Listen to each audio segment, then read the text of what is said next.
We are delivering today the iPad, the new iMac, the iPod, iPhoto, MacBook Air, iTunes. It's a revolutionary moment. He's one of the most creative and daring CEOs. A global icon who has shaped the worlds of technology and media. His products are adored by millions. The company he started in a garage is worth more than $200 billion today. It's an incredible talent he has for getting people to hear what he says and get excited about it. For over 30 years, computers, music, movies, and mobile phones have all been transformed by Apple's Steve Jobs. He's been called a brilliant visionary. He's the Thomas Edison of our time. And an egocentric bully. He drove them overly hard at certain times. Some of them just wound up just quitting in disgust. Some of them wound up saying they'd never work for Steve again. Few executives in history have suffered such painful setbacks. It looked like Jobs was washed up and was a total has-been. Or as much success. Steve, I love you! And Steve came back and began what I think is the greatest turnaround in the history of corporate America.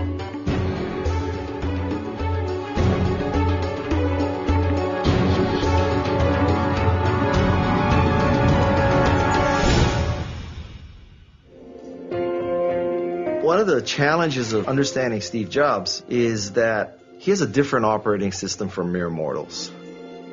So mere mortals trying to understand what goes on in Steve Jobs' brain, it would be like explaining to a fish what it is to fly.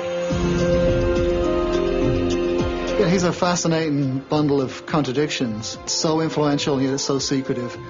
He's incomparable. There's no one like him. A very remarkable man, extremely smart, a spellbinding, mesmerizing leader of people. Jobs went from having nearly blown this amazing fortune and bankrupted himself to rising as a billionaire with a brilliant future. Jobs' rise to technology superstar propelled him into the public eye at a young age. What a computer is to me is it's the most remarkable tool that we've ever come up with. And it's the equivalent of a bicycle for our minds. The iPod Mini. But while he'll take center stage to introduce new products, he shuns the spotlight when it's turned on him. He declined to participate in this program. It's a secrecy that has only served to deepen the mystery of what makes him tick. Because he's such a polarizing character, we have a tendency to try to freeze him and say, he's like this, when in fact, he's changed a lot. Jobs is a true son of Silicon Valley. Born in 1955 in San Francisco, he was raised in its freewheeling culture of experimentation and innovation. Alan Deutschman is an author who has written extensively about Jobs and Apple. Steve Jobs, from going back to when he was a teenager, was very influenced by the 1960s, 1970s counterculture. He loved the Beatles, he loved Bob Dylan. He enrolled in Oregon's Reed College, but dropped out his freshman year. Daniel Kotke was a college friend of Jobs. I think by the time he was a freshman in college, Steve already had a sense that there were great opportunities in the world and that he wasn't really going to need his college credits. Robert X. Cringely was Apple Computer employee number 12. When I met him, he was, I think, 19 years old. He had hair down to his waist, and he only ate fruit. And he was, clearly a hippie. When Jobs returned to his childhood home in California, he became interested in what was then an entirely new concept, the personal computer. A revolution was brewing in this hall rented from Stanford University. A group of eccentric enthusiasts and inventors called themselves the Homebrew Computer Club. They were about to ignite a new industry. Jobs joined meetings with a man who would become his partner in founding Apple Computer, Steve Wozniak. People were getting up, these computers are going to revolutionize life. And I felt like, oh my God, I'm a part of this huge revolution that we're talking about. Everybody's going to have a computer in the home, and nobody in the outside world believes us. Steve Wozniak was the engineering genius, Jobs, the product impresario. He really wanted to make something in life. I don't, to this day, know a lot of what drove him that way, but He really wanted to have a company and a success. Projects that I would design and build very frequently, Steve would say he knew how to sell it. Jobs' family lived in this Los Altos neighborhood. He and Wozniak took time off their day jobs to set up shop in the family garage. We didn't have a telephone to phone the computer stores in the garage. That was in Steve's bedroom. The team's first computer, the Apple I. It was a circuit board that users would generally build into a makeshift wooden box. As the tech industry in Silicon Valley took off, Jobs saw opportunity. The penalty for failure for going and trying to start a company in this valley is non-existent. There really isn't a penalty for failure either psychologically or economically, in the sense that if you have a good idea and you go out to start your own company, even if you fail, you're generally considered worth more to the company you left because you've gained all this valuable experience in many disciplines. To bring their ideas to life, the Apple team needed capital. Jobs convinced angel investor Mike Markkula to invest around $90,000 and a line of credit in the fledgling company. In exchange, Markkula got 1/3 ownership and started a 20-year career with Apple Computer. It was exactly what they needed to create their new computer, the Apple II. It became the first highly successful, mass-produced personal computer. What was revolutionary about the Apple II was its use of color, the fact it had a built-in keyboard, and it was the first one to look like a consumer device. And so it was a huge success. You know, it was an astounding success right from the beginning. At 23, Jobs and the Apple team were soon making more money than they knew what to do with. Steve came to me one day and he said, "You realize our stock is worth more than our parents have made in their lifetime." I was stunned. What the heck? How can you have so much? And then 6 months later, you have 10 times more. They were the stars of Silicon Valley and the cover boys for a new industry. Michael Moritz is a former Time magazine reporter and a legendary Silicon Valley venture capitalist. Inevitably, these companies aren't really companies at the beginning. They're a product. The next question was, where do they go from here? Steve was always worried about competition from companies like IBM and everybody else in the world, and how are we going to avoid them? And you've got to stay out in the technology lead. There's always that sense of anxiety and tension associated with the question, how can we possibly follow this? In 1979, after a stock deal worth an undisclosed amount, Steve Jobs was allowed access to what was known as the treasure trove of Silicon Valley. It was Xerox PARC, the company's famed research and development laboratory. Jobs and his team saw the future here, the way computers would be used, including the use of graphics and a small device that had not yet been revealed to the outside world, a mouse. He saw it. He was just blown away. He thought, well, this is the future of computing. So he went back to Apple and grabbed people who he worked with there and said, you know, you've got to see this. And you'd see 2 programs at once, and I was stunned. And you'd see 3 programs at once, and I thought, oh my God, once you have this machine, you're never going to want to go back. It's a one-way door. Your computers are going to be this way, and you'll never go back. Leander Caney is the editor of the blog Cult of Mac and the author of the book Inside Steve's Brain. Xerox had invented the entire paradigm of modern computing, but they had no idea what they were sitting on. But Jobs did. He wanted to bring the graphical user interface to Apple Computer. But first, he had to deal with a power shift going on inside Apple. Although Jobs was the founder and creative force of Apple, the Apple board of directors wanted an experienced executive to be president of the company. Jobs interviewed dozens of candidates before he focused on someone from outside the tech world, Pepsi CEO John Sculley. I wasn't really interested in joining Apple or being the CEO of Apple. I thought I was highly unqualified. But Steve, in those days, he had long black hair and very piercing palmetto berry eyes. He looked down at his running shoes, and then he looked up at me. And he said, do you want to sell sugar water for the rest of your life? Or do you want to come with me and change the world? And it was like someone just knocked the wind out of my stomach. So he does have this incredible charismatic way of picking exactly the right thing to say at exactly the right moment and inspiring people like no one I've ever seen before. A few weeks later, I was working at Apple. For Apple Computer to thrive, they also needed another successful product. Jobs thought he had it in a powerful business computer called the Lisa. But the Apple board of directors still questioned his leadership and refused to give him the project.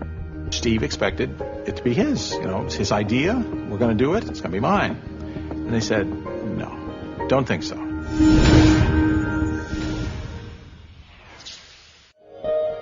By 1981, Steve Jobs was taken off Apple Computer's Lisa project. Steve was used to succeeding. Being turned down to be the head of the Lisa division was his first personal failure. Even though he was chairman of the board and co-founder of the company, they said he wasn't experienced enough to run the Lisa team. And so he was unhappy about that. Jobs threw himself into another project, a computer created by Apple employee Jeff Raskin that would use similar technology, but be available to consumers at a much lower price. He felt this would break open the market. Or rather, to characterize Steve's brain properly, or rather, the market ought to break open, you know, if the market had any sense. The project was named the Macintosh. He set up shop in an outlying building in the Apple complex and took a small team of Apple's best engineers with him. There was a black pirate flag flying on a mast on the front of the building, and this signified what Steve said was, we're the pirates, and the Lisa team were the Navy. Also during this time, the 29-year-old Jobs bought an historic mansion in pricey Woodside, California. The 17,000-foot Spanish mansion was considered by some in town to be a cultural landmark. He lived there as a kind of weird hermit recluse while developing the Mac, and it was famous for being completely empty of furniture. He slept on a bare mattress on the floor. Jobs' obsession was the Macintosh, and his intense drive began to take its toll on the Mac team. He was just impossible to work with. He just scared the bejesus out of people and wouldn't accept anything but the most amazing breakthroughs, which is impossible to deliver on a day-to-day basis. His standards just got higher and higher and higher. And people would bring him work to look at. It would be 1 o'clock in the morning. Sometimes Steve said, I'm not even going to look at it. And they said, well, Steve, I've worked on this thing for 25 hours. And he said, I know, but it's not good enough. You know, go back and work on it some more. Some of them just wound up just quitting in disgust. Some of them wound up saying they'd never work for Steve again. They just couldn't. When the exhausted team finished, they had a revolutionary new computer. Many of us have been working on Macintosh for over 2 years now, and it has turned out insanely great. Guy Kawasaki was the software evangelist on the original Mac and is now a Silicon Valley entrepreneur and venture capitalist. Like 60 seconds after I saw the demo of Macintosh, it was so cool. Angels started to sing. I mean, it was a beautiful experience. When you saw Macintosh for the first time, and you have to put yourself back, it's 25 years ago now, that was a religious experience. This was supposed to be the computer that tamed the complexity of everything associated with the world of computing to make it available, as Steve would say, for mere mortals. It was a giant step into the future. It was extraordinary. What it wasn't was particularly useful, but that didn't matter. The computer was beautiful, but had limited functionality. For the Macintosh to succeed, Jobs needed great software. He turned to another industry prodigy, Bill Gates. In the lead up to the Mac launch, the two pioneers appeared together at an Apple event. Microsoft had been writing software for the Mac for 2 years. Jobs didn't know that down the road, Bill Gates would become his main rival. For Jobs, the enemy was IBM, and a PC that was taking over the market. Will Big Blue dominate the entire computer industry? The entire information age? Was George Orwell right? Today we celebrate the first glorious anniversary of the information. Jobs, the underdog, took aim at the giant with a spellbinding commercial. Everybody who was around at the time remembers the most memorable moment of the launch of the Macintosh, being the Ridley Scott commercial. There was this dark, Orwellian vision of the future. It aired nationally only once, on Super Bowl Sunday in January of 1984. But the impact was explosive. We estimated we got $45 million of free publicity of it being run over and over again by television networks all over the world because no one had ever seen a commercial like this before. I think everybody at the company was hoping and praying fervently that it would be a game changer. But it was dismissed by the high priests of computing as little more than a toy.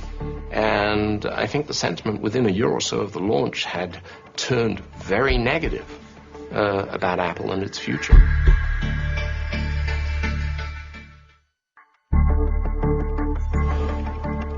In 1984, Steve Jobs and Apple Computer hoped the Macintosh would live up to its hype, but sales were a disappointment, and the IBM PC and PC-compatible computers still dominated the market. Internally, trouble was brewing at Apple Computer.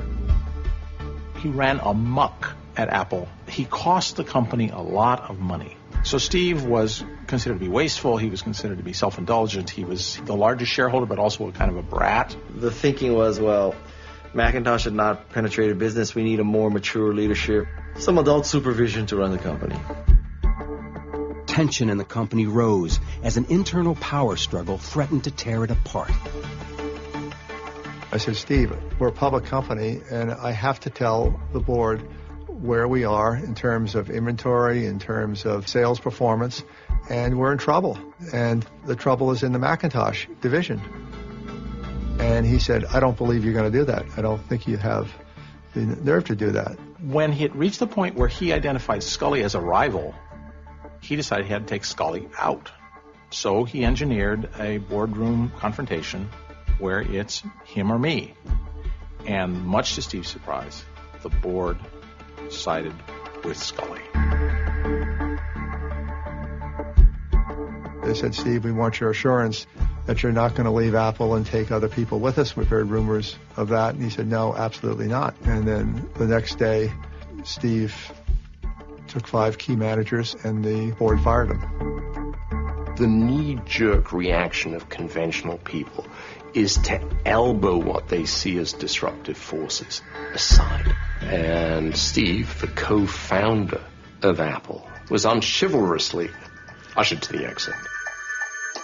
Jobs was 30 years old. He sold all but one share of his Apple stock. For Steve, it was a statement. It's a vote of no confidence in the company. I'm out, therefore the company's going to fail. Being fired almost destroyed him. They threw him out of his own company. I mean, he thought it was unbelievable. Remember, Steve Jobs didn't just see himself as a business person. He saw himself as an artist. He saw himself as a revolutionary, someone who wanted to change the world. You know, I think there was a brief flirtation with the idea that Steve Jobs could go into politics, which, of course, looking back seems absurd because Steve Jobs is the least diplomatic person in the world. There were all kinds of ideas, and it turned out that he wanted to go back and once again create the most insanely great computer in the world. Taking 5 top managers, in 1985, Jobs moved on to start a computer company called Next. For Jobs, it was about more than just creating a personal computer. It was about trying to reinvent the company. It was about creating the ideal work environment. It was about creating the ideal architectural environment. You know, Next had to be perfect in every way, something that would help change the world. Very modest ambitions.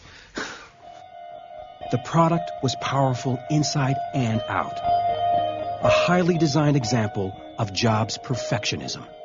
The Next machine was beautiful. It had this, black design. It was kind of like, Darth Vader's computer. But Jobs struggled to find a market for the expensive computer. It was only a matter of time before Next was in trouble. At the time, it was this incredible workstation, and it's going to be a high price point. But if anything, Next also shows that lots of things have to fall in place. But Jobs did refine a business strategy he would use again and again. He learned at Next that he got a lot more attention by being secretive. than he did by being open. And frankly, he didn't really have much to show. So being secretive made it appear that he had more than he really had. As Next burned through capital, Jobs faced a tough choice: abandon the computer or face bankruptcy. Jobs always loved the computer as art object. It was a big deal when they realized that very few people were buying their hardware, but it turned out that their software was just breathtaking. The decision? Ditch the highly designed computer and focus instead on selling what makes it run, the company's elegant operating system. A thing you have to understand about Steve Jobs, he can be outrageously ambitious and idealistic, but he can also be practical when he has to, because this man is a survivor. I think that period during which he wandered in the wilderness was a period full of adversity. And I think people come back from adversity. If they can return from adversity, they come back harder, sharper, and far more geared for battle.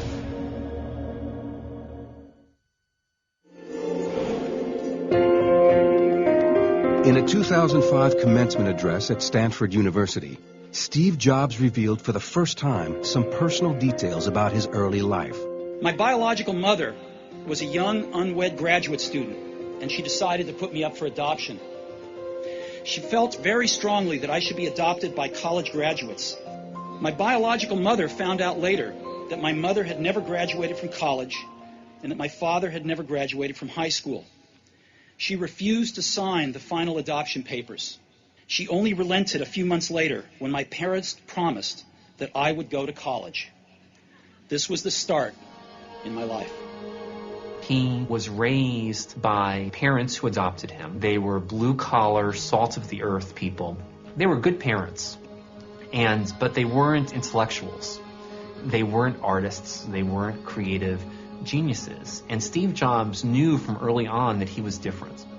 Later in life, he discovered that his biological parents were intellectuals, and his biological sister, she turned out to be a brilliant novelist, Mona Simpson. In 1991, at age 36, Jobs started his own family when he married Laureen Powell. They have 3 children in addition to his daughter from a previous relationship. Jobs calls these years after Apple his most creative and personally fulfilling. His professional life was also changing dramatically. Another of his post-Apple computer business ventures was slowly coming to life.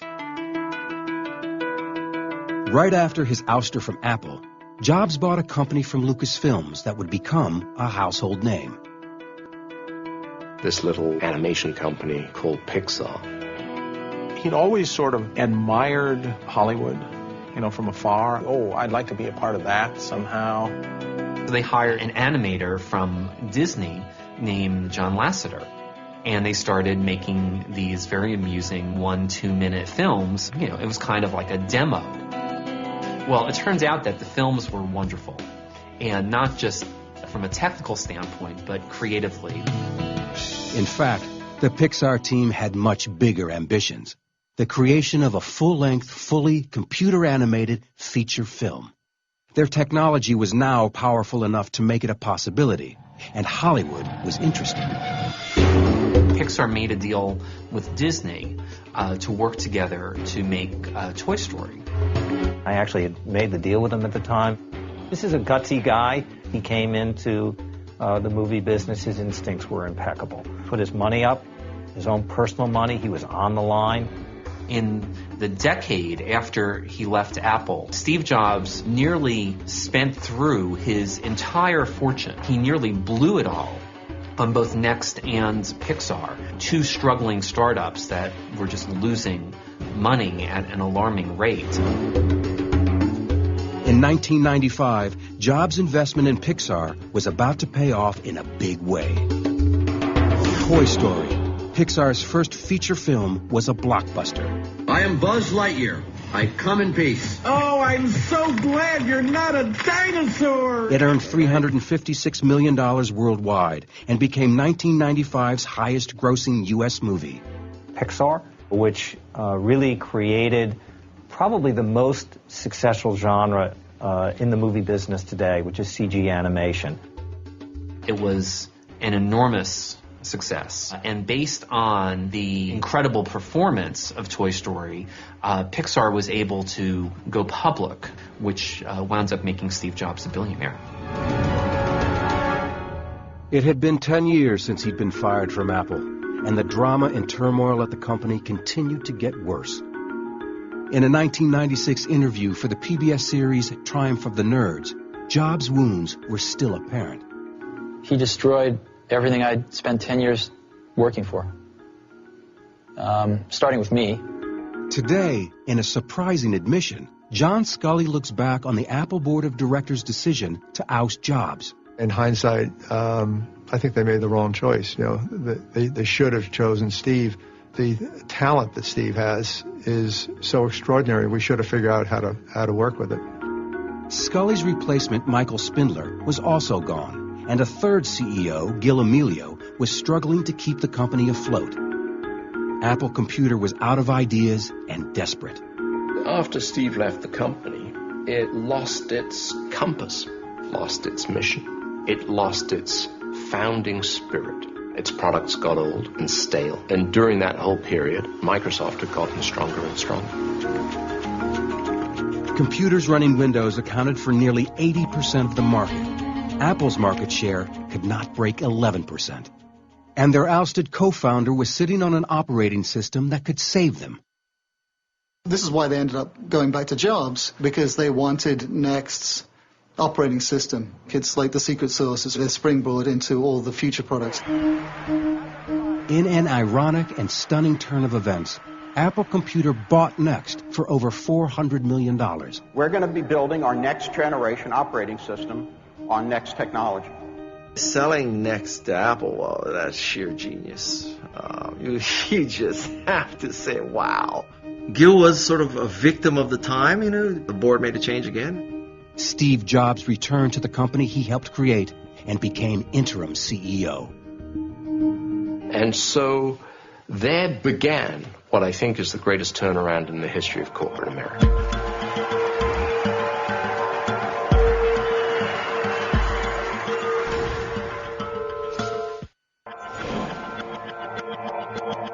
After a dozen years in exile, Steve Jobs returned to the company he co-founded. He just sensed the vacuum and moved in to fill it. The old juices started to flow. It was his finest hour, really, and he hauled ass and brought things back together again around a cohesive vision because he came in as the rainmaker. I don't think he for a moment deluded himself about the pickle that he inherited. We have old products, nobody's buying it, we've got declining market share, we don't have anything that's really exciting and interesting. Our cost structure is bloated. We're spending way too much money. We have a whole load of deadbeats inside of our company. The management isn't very good. He was really realistic. Jobs brought faith in his own vision, which meant simplifying and cutting Apple product lines. He called a big meeting in this big meeting room, and he says, you know what's wrong with this company? And everyone's too scared to answer. No one will say anything. And he goes, the products suck. They've got no sex in them. Steve's point was, why are we selling digital cameras and printers? We're not adding anything special. You can buy better digital cameras from Canon or from printers from Hewlett-Packard. So let's stop doing that. Let's just do the few things that we can do well. The comeback included a remarkable announcement. Bill Gates, who had long been considered Jobs' main rival, would invest in Apple Computer. Microsoft invested $150 million in Apple to help save the day. That must have been the low point for Apple. I happen to have a special guest with me today via satellite downlink. And if we could get him up on the stage right now.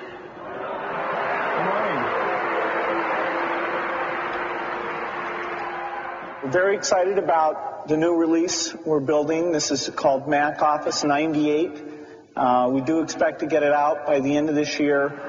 For some of the truly faithful, you know, it was like Luke Skywalker going to the evil empire and doing a deal with Darth Vader. We've kept our marriage secret for over a decade now. In an unusual appearance in the Wall Street Journal's All Things Digital conference in 2007, Jobs and Gates' mutual respect was apparent.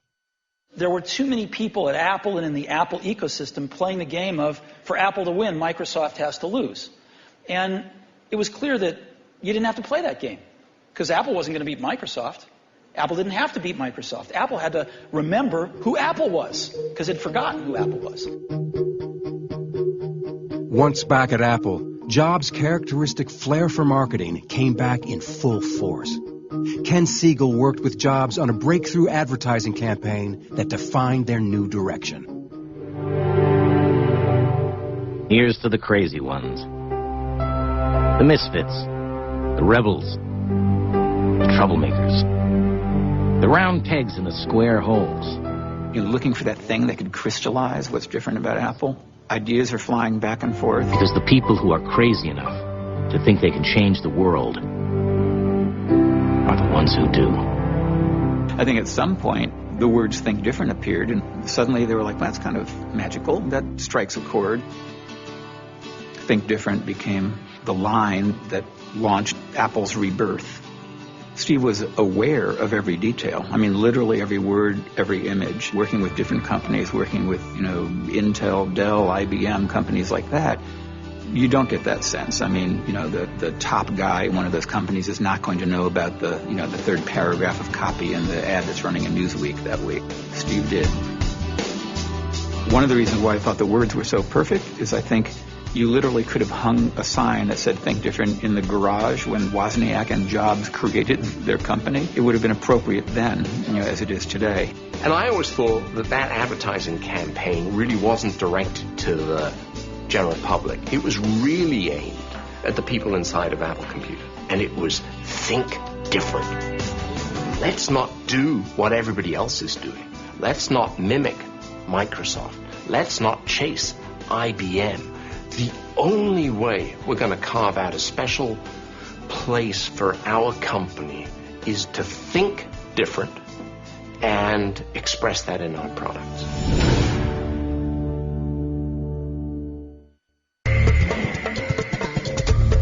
Steve Jobs was back at Apple Computer, but the company was still in trouble and needed a lot more than the morale boost that came with the return of its founder. It needed a hit product.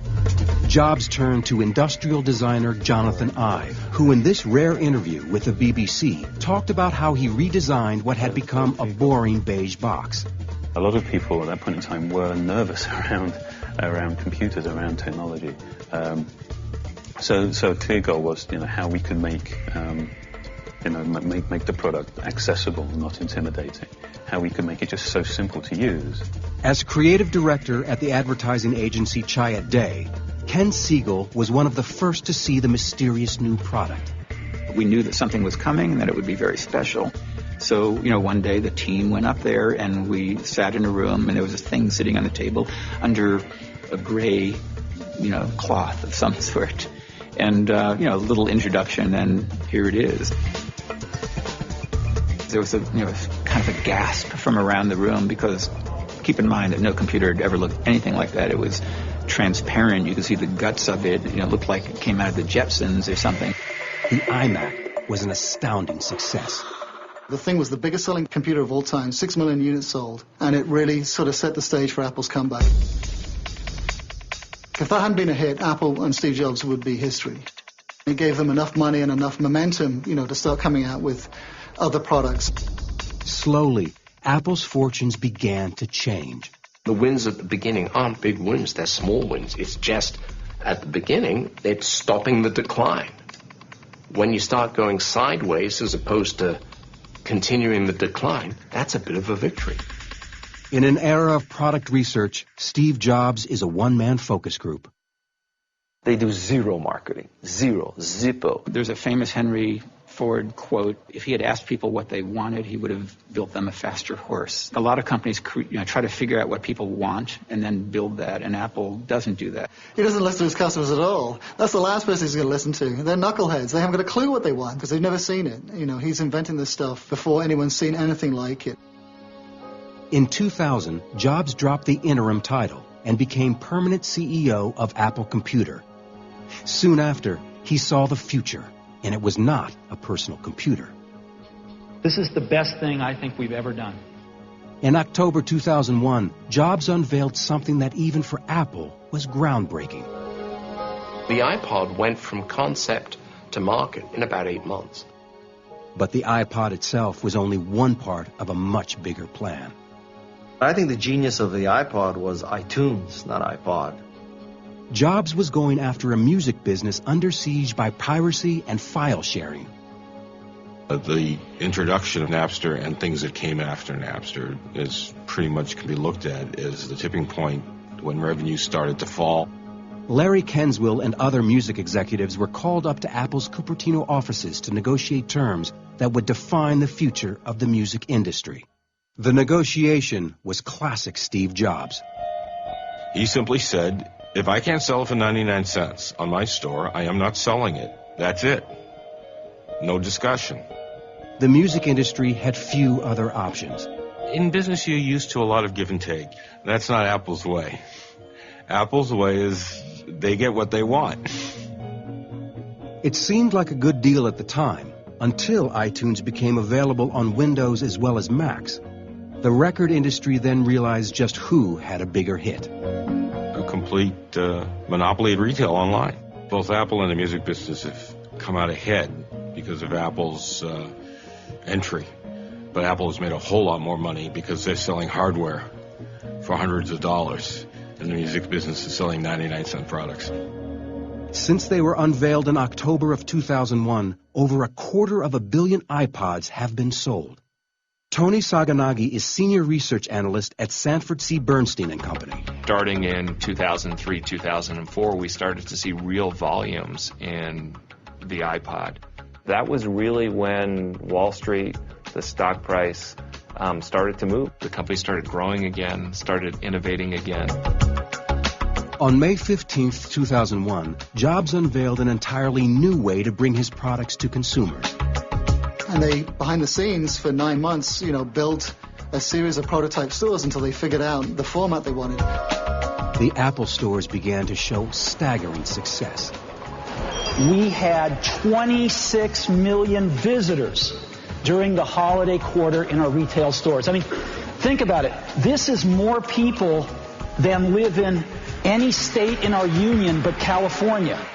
Well, they're unbelievable profit machines. The company's product launches became huge events.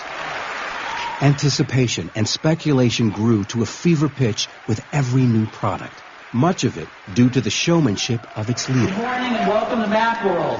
We've got a lot of great stuff for you today. He likes being the center of attention. He likes running the show. He's a big rehearser. Being a hippie, you wouldn't guess it. You would say, oh, he goes up and wings it. Forget it. There is nothing winged here. We went into the holiday quarter with the best lineup of music players on the planet. If you're an Apple product manager and Steve is going to introduce your product, the prior 3 months to that day, your life is hell. And it's only going to be 10 seconds.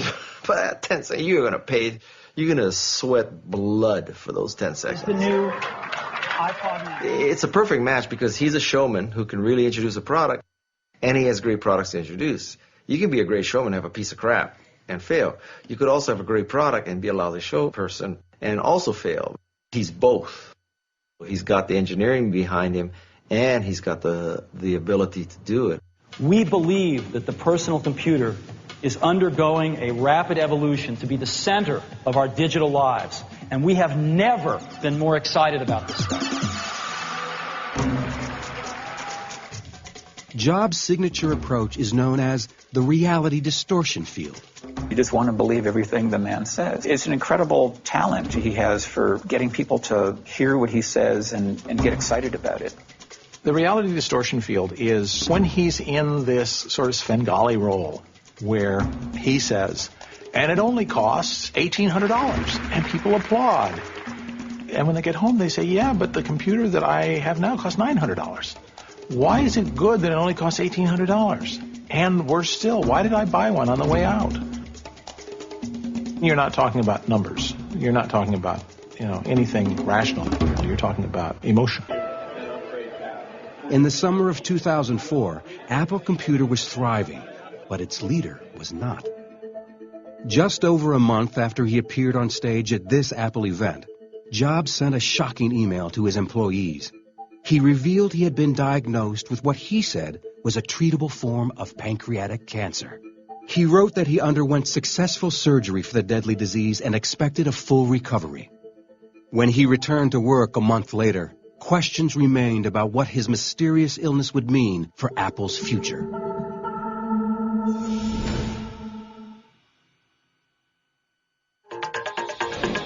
In 2007, after a frightening health scare, Steve Jobs was back on stage for one of the most important launches in Apple's history. It was a product Apple had been secretly developing for years.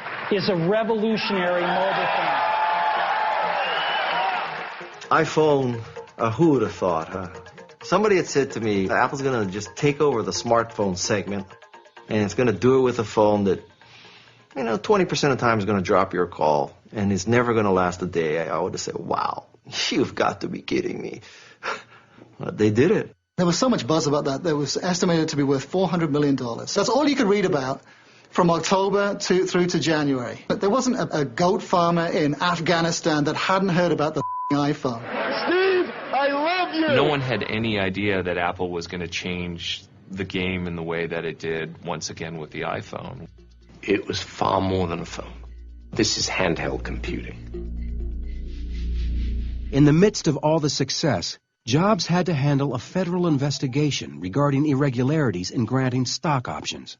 He apologized to shareholders after an investigation found that he had been aware of backdating the options. The lawsuit was settled when Jobs and Apple executives agreed to a $14 million settlement. 2 Apple executives were indicted, but Jobs escaped unscathed. Then, at an iPhone event in June of 2008, Jobs' appearance had dramatically changed. He was noticeably thinner and frail.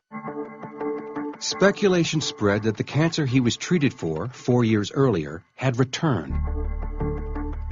Apple simply said his appearance was the result of a common bug, and on October 14th, Jobs jokingly shrugged off the rumors. But then, for the first time since he came back to Apple, the company announced that Jobs would not appear at Macworld. In less than 3 weeks' time, with the mainstream media and blogosphere in a swirl about his condition, Jobs publicly released a letter to Apple employees that said his continued weight loss was the result of a hormone imbalance. Just 9 days after that, on January 14th, he finally said his health problems were more complex and announced a medical leave of absence. Day-to-day operations were turned over to Apple's chief operating officer, Tim Cook. One of the few, if not the only, bum rap that Apple has among investors is that they are secretive and they are not as communicative as other companies. On Steve Jobs' health, investors feel we own the company. We ought to know if the leader of this company has a risk of not being able to continue to lead it, or may only be able to lead it in diminished capacity. 4 months later, on June 20th, Apple leaked the stunning news that Jobs received a liver transplant in Memphis, Tennessee. In September 2009, he returned in his trademark outfit to his familiar mark on stage. As some of you may know, about 5 months ago, I had a liver transplant. So I now have the liver of a mid-20s person who died in a car crash and was generous enough to donate their organs. And I wouldn't be here without such generosity. I'm vertical. I'm back at Apple, loving every day of it. State senator. Jobs has since admitted he nearly died waiting for a liver transplant and has become a public advocate for organ donation. I was almost one of the ones that died waiting for a liver in California last year. I was receiving great care here at Stanford. But there were simply not enough livers in California to go around. Not even a dreadful illness could sideline the recovering Jobs from another insanely hyped product launch. In 2010, he revealed yet another device with his typically less than subtle script. It's phenomenal, fantastic. It's the best device I've ever seen, and we'd like to show it to you today for the first time. And we call it the iPad. The post-PC era has begun, and Steve Jobs has already grabbed the lead. In a sign of the shifting tension between tech giants, a fierce battle is developing between Google and Apple. Google is moving into the mobile market. Sales of new phones with their Android operating system have surged past the iPhone. Despite all the cutthroat competition, Steve Jobs' place in history is secure. Looking back at the 2005 Stanford graduation, Jobs gave what some now consider to be one of the best commencement addresses of all time. Don't let the noise of others' opinions drown out your own inner voice. And most important, have the courage to follow your heart and intuition. They somehow already know what you truly want to become. Everything else is secondary. Ever a child of the 60s, he signed off with words from a favorite source, the Whole Earth Catalog. Stay hungry, stay foolish. Thank you all very much.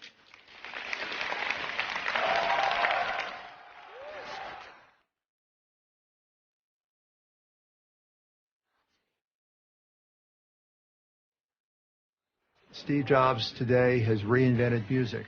Steve Jobs has reinvented the telephone. Steve Jobs will probably reinvent television.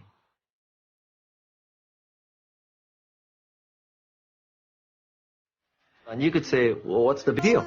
Anybody could have done the Macintosh. Anybody could have done the iPhone. Anybody could have built in CD-ROMs into computers. Anybody could have put FireWire. Anybody could have put USB. Anybody could create integrated graphics, fonts, Anybody could have done any of this. The reality is, nobody else did it. And so, that's the genius of Steve Jobs.